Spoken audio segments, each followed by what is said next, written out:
Have you thought about the upcoming elections? Have you thought about how the elections will affect immigrants, both legal and illegal? Today, we will focus on how Donald Trump says he will change immigration if he wins. We're going to break down the 7 key proposals that Trump has for next term if he wins, from accelerating deportations to ending birthright citizenship. What does this mean for you, whether you are already in the United States or planning to come to the United States, legally or across the border? Stay tuned until the end because this could change your life and mine too.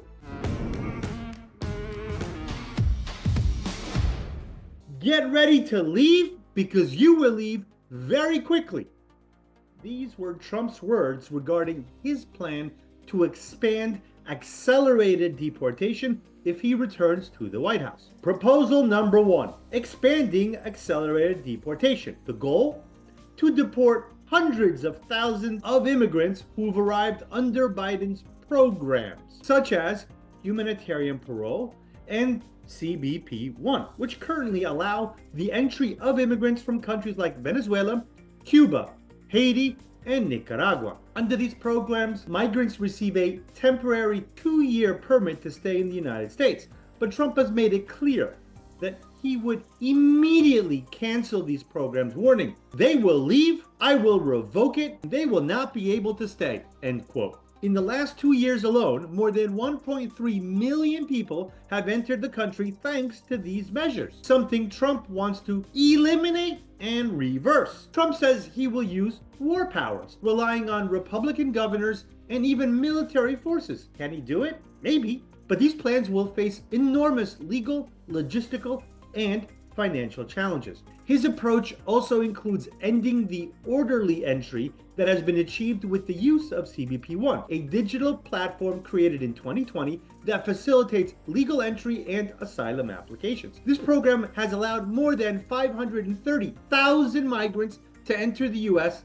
safely, something Trump considers a mistake and he intends to correct immediately. So the big question is, can Trump really do this? And the answer, unfortunately, is he likely can. But what kind of country will we have if he's successful? That is something you need to think about. Let's move on to the next proposal. Proposal number 2, end birthright citizenship. One of Trump's most controversial proposals is to end birthright citizenship. That's right.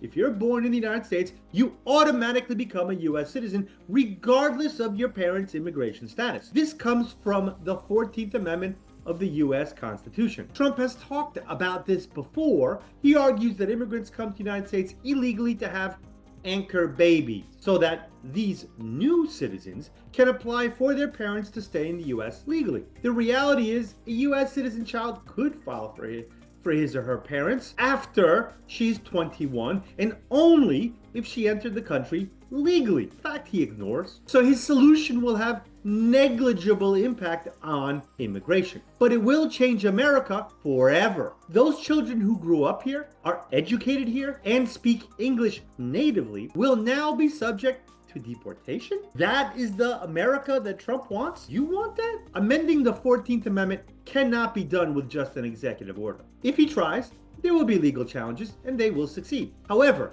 with enough votes, he could change the law through Congress, and that is more likely to succeed. So I ask you, what does America look like without birthright citizenship? Is that a country that you want to live in? Proposal 3, reestablish Remain in Mexico. One of Trump's most controversial plans is to reestablish the Remain in Mexico policy. What does this really mean? This policy requires that anyone traveling through Mexico to request asylum in the United States must wait in Mexico for that process to be completed. According to Trump, this measure will help stop the flow of immigrants trying to enter the country by making the application process more difficult. Imagine having to stay in a foreign country, not knowing when your case will be heard. For many migrants, this policy represents a really big risk. While waiting, they face the possibility of violence, insecurity, and inhumane conditions. Moreover,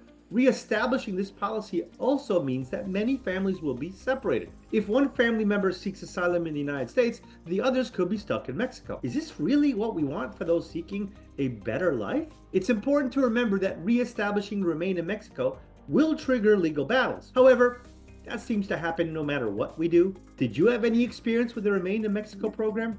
Or do you know someone who did? Let us know in the comments below. Proposal 4. Tighten asylum standards. If you've heard stories of people fleeing violence, persecution, or poverty, you know how vital asylum can be for many. But many are coming to the United States for just a chance of a better life. Asylum isn't meant to save people from war, for example, the Ukrainians or the Afghanis. Instead of making asylum more inclusive, Trump wants to make it more restrictive. Trump argues there are too many people abusing the system, using asylum as a way to enter the country without following the proper process. He proposes that only those who can demonstrate credible fear and clear prosecution should have real chance of receiving asylum. But here's the problem. The concept of credible fear, which exists today, is very subjective, and many immigrants that may find themselves in a situation where their fear is not recognized or validated by these authorities. Imagine having to prove that your life is in danger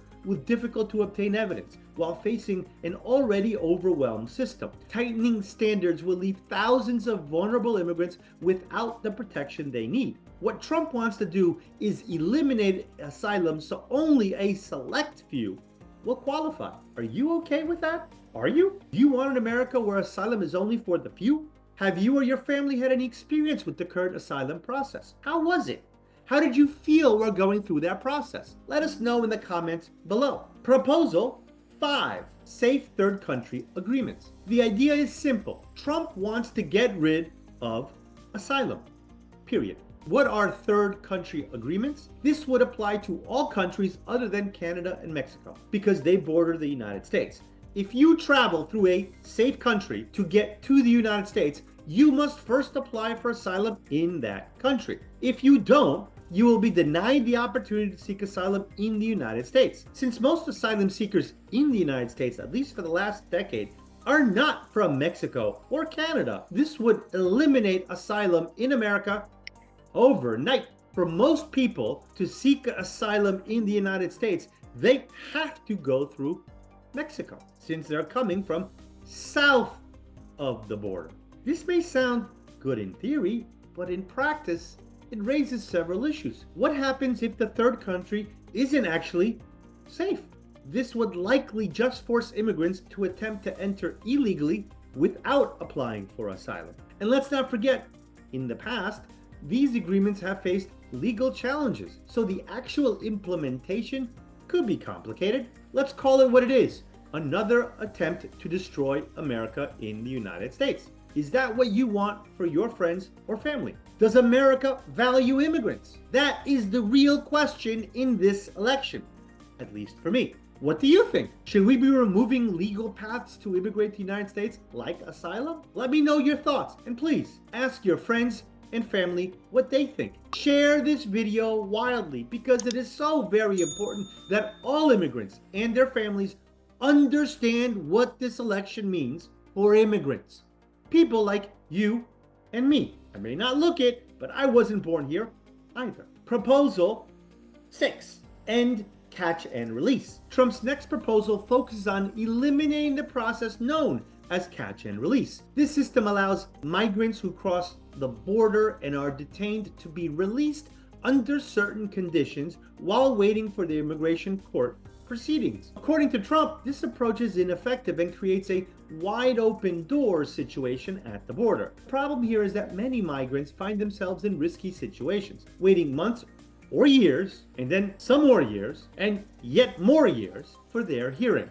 With this proposal, the idea would be to detain all immigrants in detention centers until their case is resolved. That means millions more immigrants will be in detention, which, regardless of what you call it, it's jail. We are talking about jailing millions of men, women, and children who are coming to this country for a better life, and the government determines that they aren't a threat and don't need to be jailed. That's catch and release. The government says they're not a danger, they can be let go under certain conditions. Trump wants to end that and have everyone be jailed all the time.